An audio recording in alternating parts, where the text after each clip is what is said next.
que já temos pessoas, sejam bem-vindos. E aqui também sejam bem-vindos para mais um estudo expositivo. Hoje vamos estar trabalhando o livro de Tito. Então, já estejam aí se preparando para a gente estudar juntos. Vão me dizendo aí mais ou menos como é que está o áudio, se o áudio está bom. Chegou aí. Desculpa aí, pastor, eu acabo de Nosso sair do intérprete. guarda-roupa. Opa! E aí, meu Coloquei o irmão? lado errado. Deixa eu ajustar aqui. Tá conseguindo ouvir bem aí? Estou ouvindo sim, muito bem. Ótimo. Beleza. Ok. Deixa eu tirar aqui Obrigado, Davi. Vamos lá. Minha assistente. Vamos orar ao Senhor, pedir a Ele que esteja nos guiando. Deixa só eu colocar aqui estudo expositivo e fixar de Tito, capítulo 1. A gente vai estudar hoje do verso 1 até o verso 16. Então, deixa eu só colocar aqui e fixar o comentário.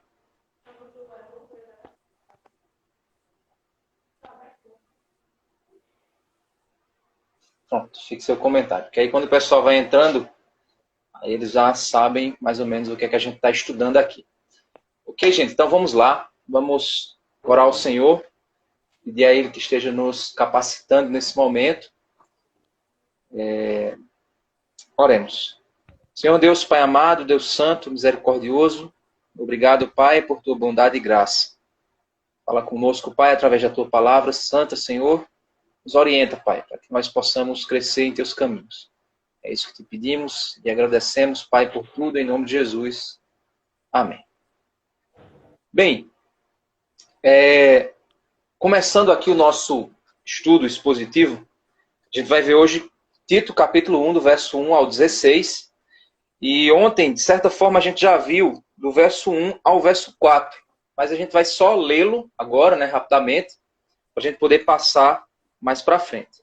Diz aqui, Paulo, servo de Deus e apóstolo de Jesus Cristo, para promover a fé que é dos eleitos de Deus e o pleno conhecimento da verdade segundo a piedade. Claramente nós vemos aqui que o apóstolo Paulo, ele faz um jogo de ideias aqui, onde ele se coloca como escravo de Deus, servo de Deus, e ao mesmo tempo ele contrasta isso com a ideia de apóstolo, ou seja, de autoridade sobre o comando de Jesus Cristo, né, sobre a ordem de Cristo. E ele põe o objetivo dessa carta e o objetivo do próprio ministério dele, que é promover a fé no meio dos eleitos de Deus, dos escolhidos de Deus. E no verso 2 ele diz, escrevo na esperança da vida eterna, que o Deus que não pode mentir prometeu antes dos tempos eternos, e no momento oportuno manifestou a sua palavra mediante a pregação que me foi confiada por ordem de Deus, nosso Salvador.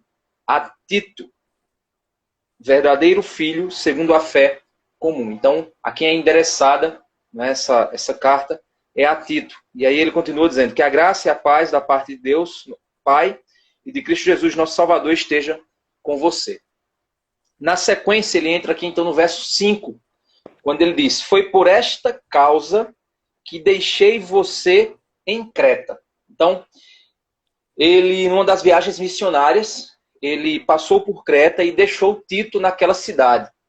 Qual o objetivo que ele deixou Tito naquela cidade? Ele, após deixar Tito naquela cidade, ele deu algumas orientações a Tito, e depois ele enviou essa carta complementando essas orientações e relembrando a Tito alguns detalhes também a respeito da fé cristã. E aqui nós vemos claramente no verso 5 a razão pela qual ele deixou Tito lá, naquele local. Para que pusesse em ordem as coisas restantes.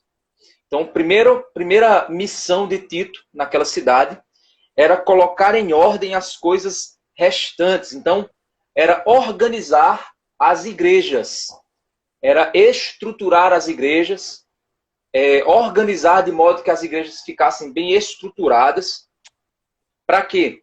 Se a gente vê que o objetivo disso tudo, ele dá lá no capítulo 2, verso 14, quando ele diz assim, Ele deu a si mesmo por nós, a fim de nos remir de toda iniquidade e purificar para si mesmo um povo exclusivamente seu, dedicado à prática das boas obras. Verso 15, ó. Ensine estas coisas, também exorte e repreenda com toda a autoridade, que ninguém despreze você. Então nós vemos aqui claramente, não é, no texto, nessa epístola de Tito, que Tito foi colocado lá para organizar a igreja. O que significa dizer organizar a igreja? Você pode dizer, é construir as paredes da igreja, é fazer o CNPJ da igreja, não, organizar a igreja é criar uma estrutura de programações, uma estrutura... Não, a organização com a qual com qual Paulo aqui se refere para com Tito, era a organização do que é basicamente uma igreja. O que é uma igreja? É uma comunidade de pessoas que vivem dedicadas à prática das boas obras. E essa prática das boas obras, aí é muito importante a gente ter cuidado com os nossos pressupostos. Por quê? Porque quando a gente diz prática das boas obras, a gente já pensa o quê? Em ONGs, ajuda aos necessitados, ajuda aos pobres. Isso são as boas obras. Não.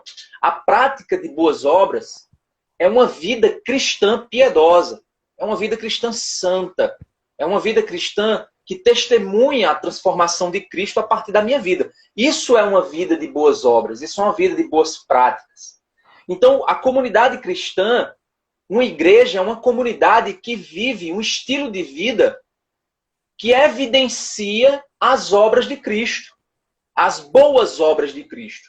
Então, o que Tito, então, faria ali era pôr em ordem, organizar a igreja de modo que a igreja produzisse essa comunidade. A missão de Tito, ao organizar a igreja, era para que a igreja ela evidenciasse esta comunidade, este povo exclusivamente de Deus, dedicado à prática das boas obras. Então, para que esse objetivo aqui seja alcançado, e aí, meu irmão, você que está aí nos assistindo, você pastor, você presbítero, você diácono, você líder, você que está estudando para o ministério pastoral, né, ou você que está escolhendo aí líderes, né? Talvez tem igrejas aí que podem estar escolhendo o próximo pastor da igreja, eles podem estar no processo de escolha.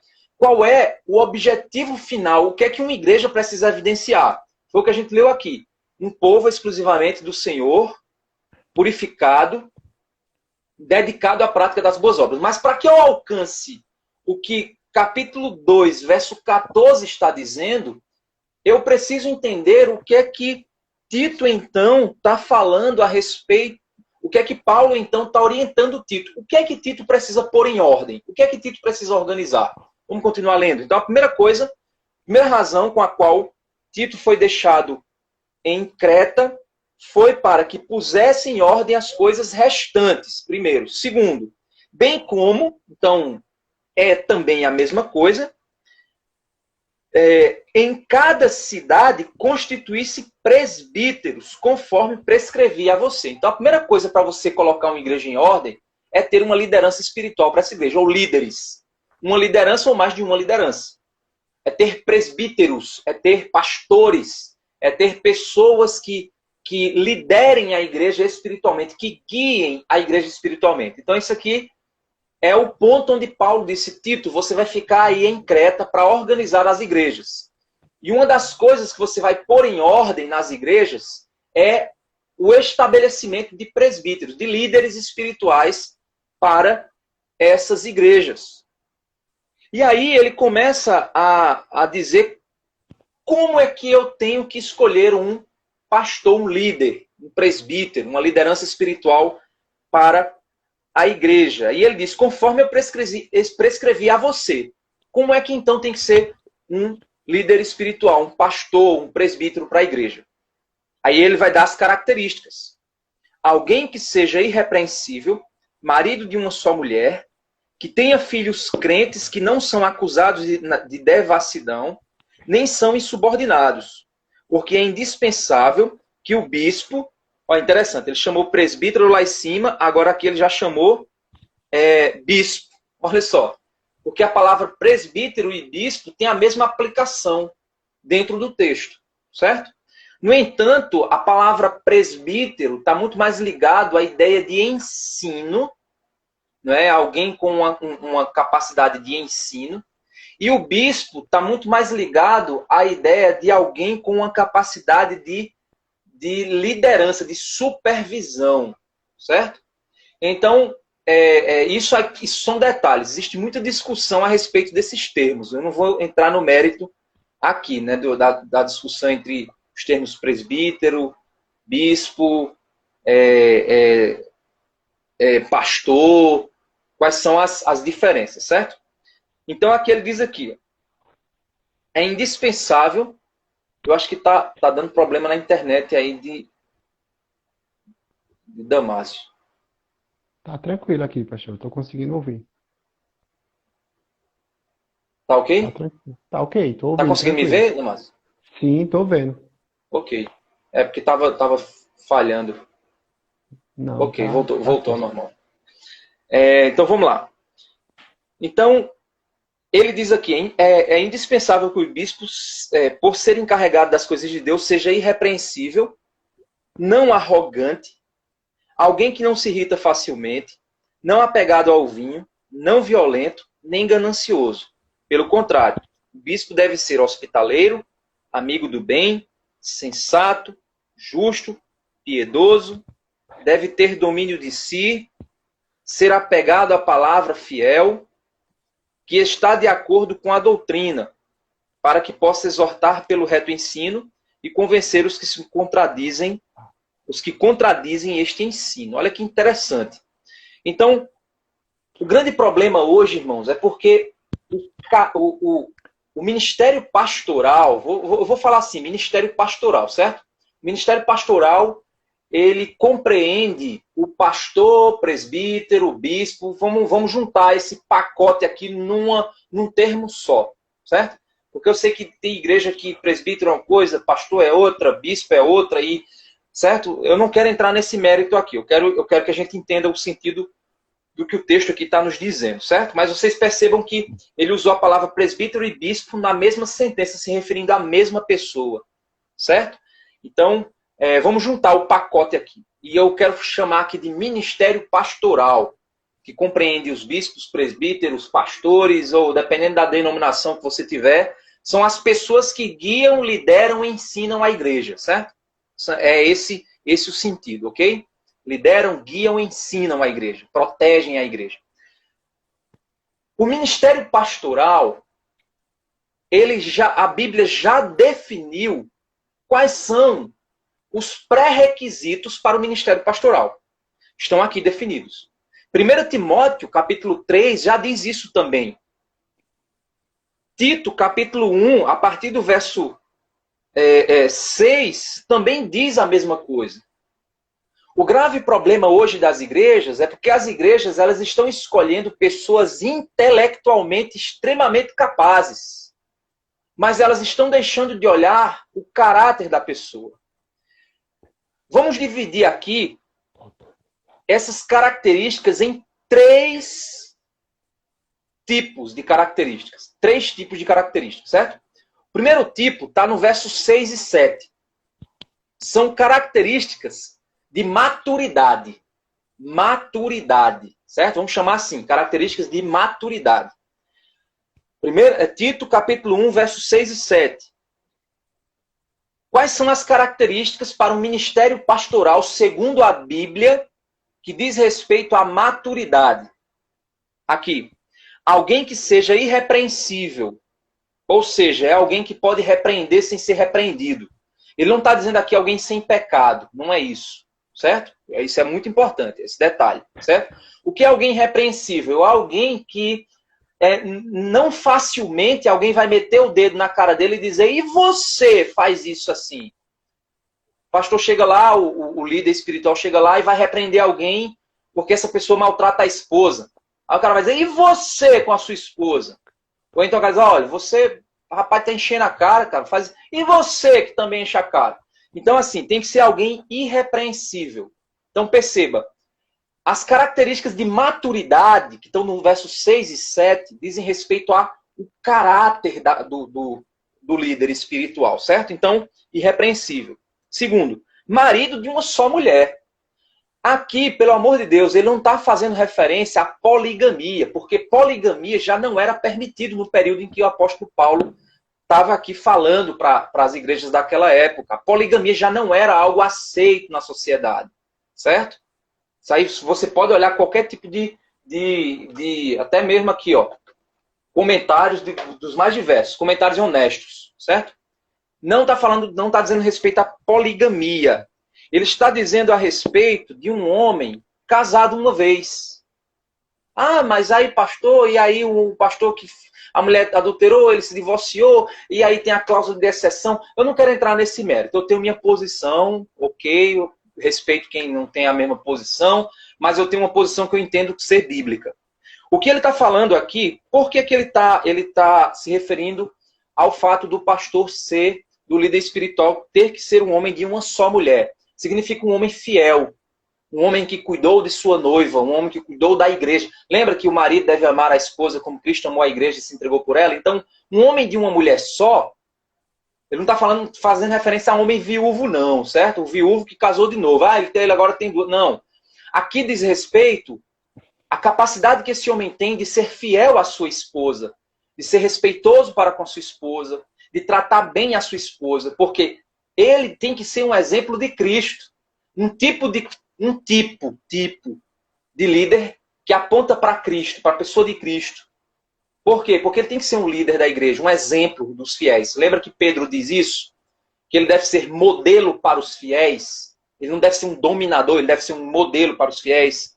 Então ele está dizendo, marido de uma só mulher. Essa é uma característica importante também. Outra, que tenha filhos crentes que não são acusados. Ah, não, mas se o filho dele for criança? E se o filho dele... E se ele não tiver filho? E aí? Olha, não existe nenhum texto bíblico que incapacite um homem de liderar uma igreja por não ter filhos. Ele vai ficar limitado em alguns assuntos, isso é verdade. Falta de experiência prática. Mas se ele for um homem bíblico, ele pode, de alguma forma, aconselhar biblicamente as pessoas, mesmo sem ter vivido determinadas situações, por não ser pai. Certo? Isso não impede ele de aconselhamento. Só limita ele um pouco. Mas não impede ele de aconselhar biblicamente. Ninguém aconselha com as próprias... Qualquer estudante de aconselhamento bíblico sabe que uma das características de um conselheiro bíblico é que ele aconselha com base na Bíblia. Ele não aconselha com base nas experiências pessoais dele. Certo? Experiência pessoal é pessoal. Tem nada a ver com... Então, por que diz que ele tenha filhos crentes? Porque ele é um bom pai. Compare esse texto lá com 1 Timóteo capítulo 3, que você vai ver isso que eu estou dizendo. Certo? Eu estou lançando luz de 1 Timóteo 3 nesse texto aqui, porque eu entendo que é o mesmo pensamento do apóstolo Paulo. Certo? Então eu estou aqui meio que correndo porque eu não vou me aprofundar nisso aqui. Ok? O objetivo do estudo aqui não é a gente se aprofundar nesses detalhes. Tenho filhos crentes, não são acusados de devassidão, ou seja, ele é um bom pai, nem são insubordinados, ou seja, ele é um bom líder da sua casa, ele cuida bem da sua casa. Lembra que lá em 1 Timóteo, capítulo 3, ele diz que é um homem que cuida bem de sua casa, porque se ele não sabe cuidar de sua casa, como cuidará da igreja? Certo? 7. A gente ainda está aqui em características de maturidade. Porque é indispensável que o bispo, por ser encarregado das coisas de Deus, seja irrepreensível, não arrogante, ou seja, não se ache naquele cara que diz, eu sou o dono da verdade. Alguém que não se irrita facilmente, ou seja, ele tem que saber lidar com pessoas. E olha que pessoas irritam, viu? Lidar com gente tem que ter paciência que só a misericórdia de Deus. Então ele não se irrita facilmente, ele é longânimo. Não apegado ao vinho, ou seja, não é um cara viciado. É assim, não, mas ele não é apegado ao vinho, mas o cara é viciado em jogo, o cara é viciado em dinheiro, o cara é viciado em coisa errada. É um vício também, ou seja, é um cara descontrolado. Se aplica também, certo? Não violento, ou seja, ele entende que não se resolve as coisas no uso da violência. Não está falando aqui de autodefesa, nada disso não. Não é isso não, certo? Aí já é um outro tema. Nem ganancioso. Ou seja, ele não se atrai pelo dinheiro. Então, olha só que interessante. As características iniciais aqui essas características que a gente viu, dá mais ou menos 1, 2, 3, 4, 5, 6, 7, 8, 9 características. São características de maturidade. Certo? Agora a gente vai olhar para a segunda parte de características. São características sociais. Sociais. Olha só. Verso 8. Pelo contrário, o bispo deve ser hospitaleiro, ou seja, sabe receber bem as pessoas. Abre a sua casa para receber as pessoas. Cuida bem de visitantes. Hospitaleiro. Amigo do bem. Sensato. Justo. Piedoso. Deve ter domínio de si. Pronto. Aqui são 1, 2, 3, 4, 5, 6 características sociais.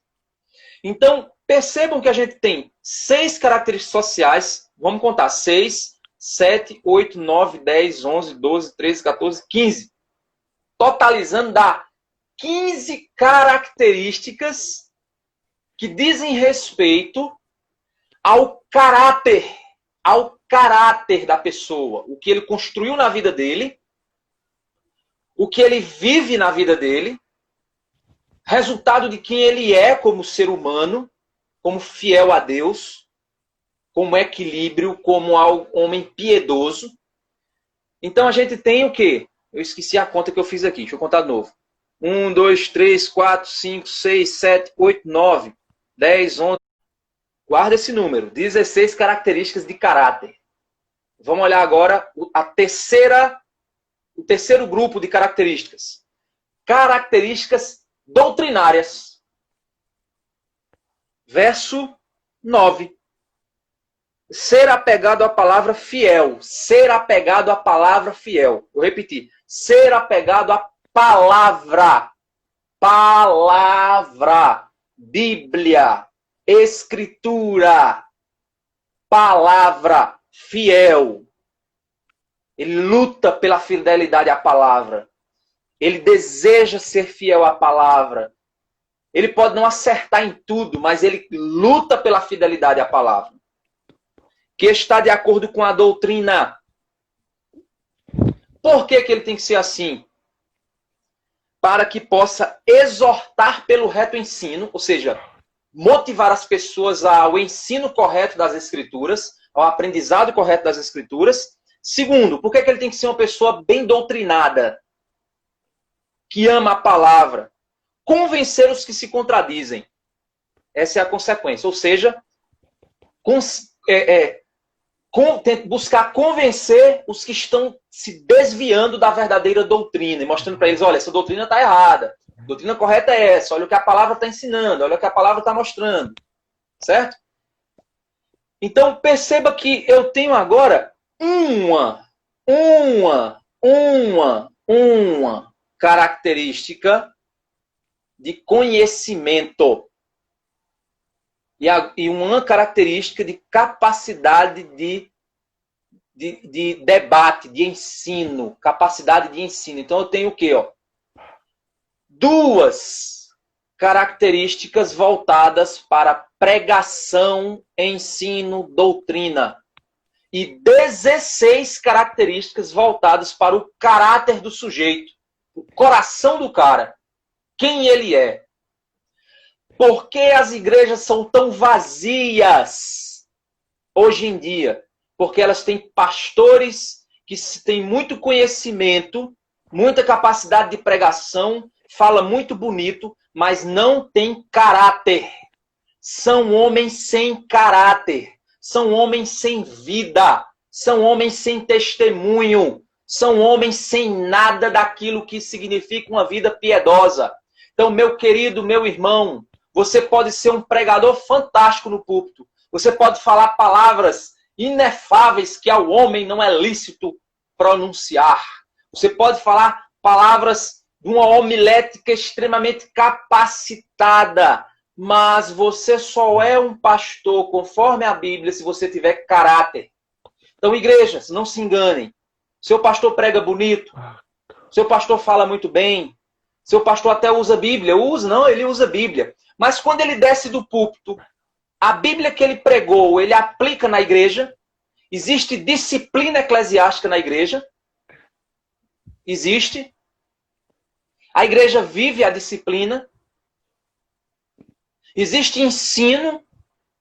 Existe aconselhamento bíblico, acompanhamento de famílias, acompanhamento de casais.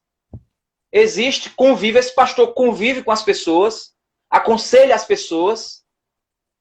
Como é que é a família desse cara? A esposa desse cara, como é que ela é?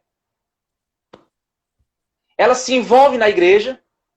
Ela trabalha junto com ele?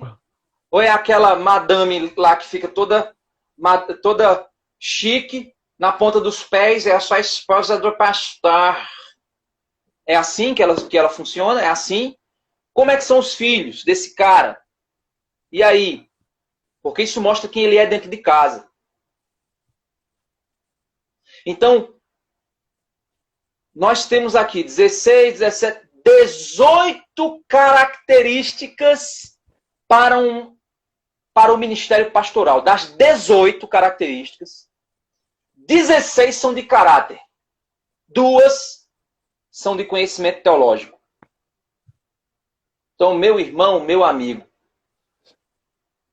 quando você for escolher um pastor, olhe para o caráter dele. Pastor, mas se ele tiver caráter e não tiver doutrina, também está errado. Está errado. Como é que o cara vai ter caráter e não ter doutrina? Esquisito isso, né? Ele não conhece Bíblia, não prega Bíblia, não vive Bíblia, mas ele tem caráter. Que incoerência é essa? Mas é muito fácil você ser um cara inteligente, é fácil demais. Inteligente, bem letrado, mas não viver a prática do que você diz, ensina. É muito fácil ler Bíblia e repetir. É muito fácil ouvir Augusto Nicodemos e repetir o sermão dele durante o final de semana. Um Hernandes e repetir o sermão. É muito fácil. Até papagaio faz isso. Não seja um pregador papagaio que repete o reformado, mas não vive os efeitos da vida piedosa. Por isso que as igrejas não têm poder do Espírito Santo de Deus. Porque elas não têm vida. Mas, pastor, por que esse cara tem que ser assim? Por que isso é tão importante? Olha assim, verso 10. A gente vai só ler, certo? Aqui. Porque existem muitos. Lembra, no verso 9, logo no final, ele diz o seguinte, que esse cara tem que ser apegado à palavra fiel, que está de acordo com a doutrina, para que possa exortar pelo reto ensino e convencer os que contradizem este ensino. Aí quando ele vai para o verso 10, ele diz, porque existem muitos, especialmente os da circuncisão, que são insubordinados, falam coisas sem sentidos, e enganam os outros. É preciso fazer com que se calem, porque andam pervertendo casas inteiras, ensinando o que não devem, com a intenção vergonhosa de ganhar dinheiro. Foi um destes cretenses, um próprio profeta deles que disse, os cretenses são sempre mentirosos, feras terríveis, comilões preguiçosos. Este testemunho é verdadeiro. Portanto, repreenda-os severamente para que sejam sadios na fé. E não se ocupem com fábulas judaicas, nem com mandamentos de gente que se desvia da verdade. Todas as coisas são puras para os puros, mas para os impuros e descrentes nada é puro. Porque tanto a mente como a consciência deles estão corrompidas. Afirmam que conhecem a Deus, mas o negam por meio do que fazem. É por isso que são abomináveis, desobedientes e reprovados para qualquer boa obra. Amanhã a gente vai voltar nesse trecho final aqui, mas o que é que eu coloquei até o verso 16? Para vocês entenderem a lógica. Por que eu devo escolher pastores, líderes, dentro das características de Tito, capítulo 1, verso 7 ao verso 9? Por que eu tenho que fazer isso? Porque esses homens têm que ter coragem, têm que ter sangue, têm que ter conhecimento, capacidade. Para quê? Para fazer calar os insubordinados, fazer calar os hereges, para combater as heresias dentro da igreja, para guiar o povo conforme a doutrina correta, bíblica. Mas como ele faz isso? Com truculência? Não. Por quê? Olha as características do caráter desse cara. É um cara não arrogante, é um cara não ganancioso, não violento. Ele é um cara deixa eu ver, irrepreensível, amigo do bem, justo, piedoso, tem domínio de si. Então ele não é um cara que vai lá, vou combater os hereges, com espada e batendo. Não, ele não é isso. Ele é um pastor amável. Ele sabe chegar lá e dizer para alguém, olha, o caminho não é esse não, meu amigo. Você está entendendo? Olha o que é que ele diz assim, repreende-o severamente para que eles sejam sadios na fé. Então chega lá no cara insubordinado e diz assim, olha, meu amigo, você está errado. O caminho que você está indo está errado. Não é por esse caminho aí, não. Corrija a sua vida. Essa doutrina que você está ensinando está equivocada. O que você está vivendo está errado.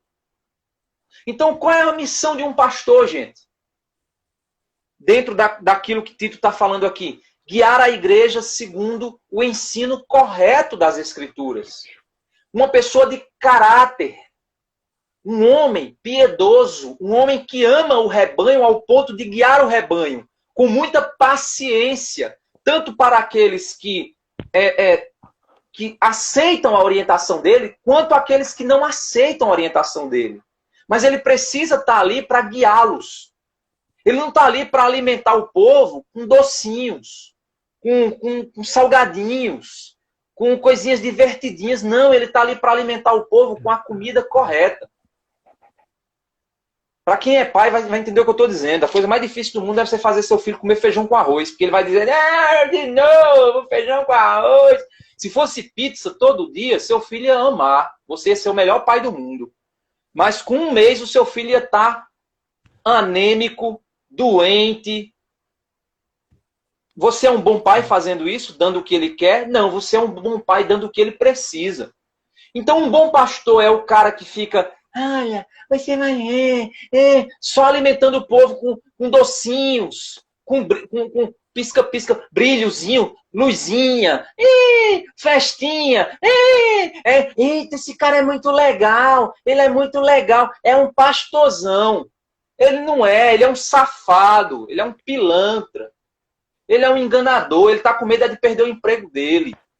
Porque ele vê você como a fonte de renda dele. Ele é um ganancioso. Porque se ele fosse um pastor verdadeiro, o que é que ele faria? Ele alimentaria você com comida de verdade. Mesmo que você reclamasse. Mas pastor, de novo, pastor, essa mensagem. É isso que a igreja está precisando. Vou pregar ela de novo. Mas, pastor, vai falar sobre as bênçãos, pastor. Vai pregar o Salmo 23, vai pregar o Salmo 91. Nenhum mal entrará na tua tenda. O que eu mais vejo, irmãos, é pastores. Eu vejo aí agora com a internet, a gente vai vendo muito disso. O tempo todo dia que eu olho para a mensagem do cara, é uma mensagem para você se sentir bem no meio da pandemia. Para você se sentir maravilhoso. Para você se sentir abençoado. Para você saber que Deus está aí. Por que eu preciso? Gente, para pensar. Estava Paulo lá com uma espada prestes a cortar o pescoço dele. O que foi que ele disse? Ai, Deus, eu não quero passar por isso, Senhor. Não, ele disse, olha, meu tempo já chegou, cumpri minha missão, o tempo da expiação está chegado, eu vou ser entregue como libação mesmo, eu vou ser oferecido a Deus. Meu sangue vai ser derramado pelo Senhor. Louvado seja Deus por isso. Era um cabra macho, mas hoje a gente tem uma geração docinho, mimadinha, mimimi. Uma geração que quer ouvir muito palavrinha de ti. Meu irmão, é o seguinte, se o coronavírus vier e bater na tua casa e um familiar teu morrer, é permissão de Deus, sim, meu irmão. É sim. Por que não? Você já parou para pensar nisso? Ah, pastor, mas eu vou pensar, eu vou ficar assustado. Por quê? Você tem medo da vontade de Deus? Submeta-se à vontade do Senhor. Louve ao Senhor por sua bondade. Louve ao Senhor por todas as coisas que Ele fez na nossa vida. Mas eu vejo o quê? Pastor ali, cuidando de uma geração docinho, uma geração mimadinha, uma geração que não pode lidar. Ah, não, senão eu entro em depressão. Ah, não, senão eu vou sofrer de transtorno pós-traumático. Pelo amor de Deus. Como a gente diz aqui no Nordeste, seja homem. Seja homem. Irmãos, precisamos de crentes que vivam o Evangelho ao ponto de, se for necessário, morram pelo Evangelho. E os pastores precisam ensinar as Escrituras. Ensinar o povo a ter coragem em Cristo, a buscarem a Cristo, verdadeiramente. Então, o que é um líder de uma igreja? É um homem que está ali preparado para guiar o povo e para repreender o falso ensino, o erro, o engano, para proteger o rebanho contra os lobos miseráveis que adentram, muitas vezes disfarçados em pele de cordeiro, mas são lobos devoradores. Isso é um pastor. Então, meu irmão, agradeça a Deus se o seu pastor luta pela doutrina. Se ele chega e chama sua atenção na hora que você está assistindo uma doutrina errada. Ei, tu sabia que isso está errado? Aí você, lá vem o pastor de novo. Agradeça a Deus por ele ter alertado você. Agradeça a Deus por ele estar mostrando a você o caminho. Agradeça a Deus por ele estar ensinando a palavra. Ô geraçãozinha difícil. Ô geraçãozinha complicada. Que não quer mais ser repreendida. Que não quer mais ser ensinada. Acha que já sabe de tudo. O verdadeiro pastor, ele não se dobra ao sistema do politicamente correto. Ele repreende o que tem que repreender. Ele ensina o que tem que ensinar. Doa quem doer. Essa é a missão dele. E se você tem um pastor assim, agradeça a Deus. Louve ao Senhor. Porque você tem um homem de Deus que te protege, que te ajuda, que te encaminha, que faz você se tornar semelhante a Cristo. Essa é a missão que Deus escolheu. Então amanhã a gente continua aqui, com a graça de Deus. Vamos orar? Oremos. Senhor Deus, Pai amado, Deus Santo, obrigado por tua bondade, Senhor, por tua graça e misericórdia.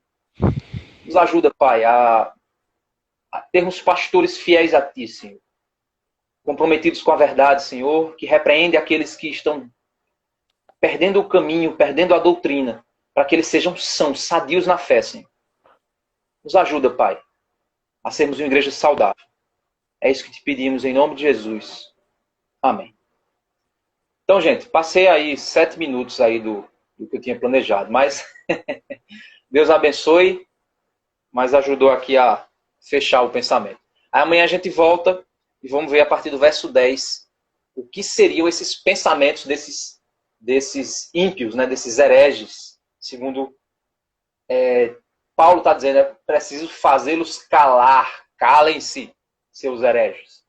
Então é isso que Paulo está dizendo. Paulo, acho que ele não era muito manso, não. Então Deus abençoe.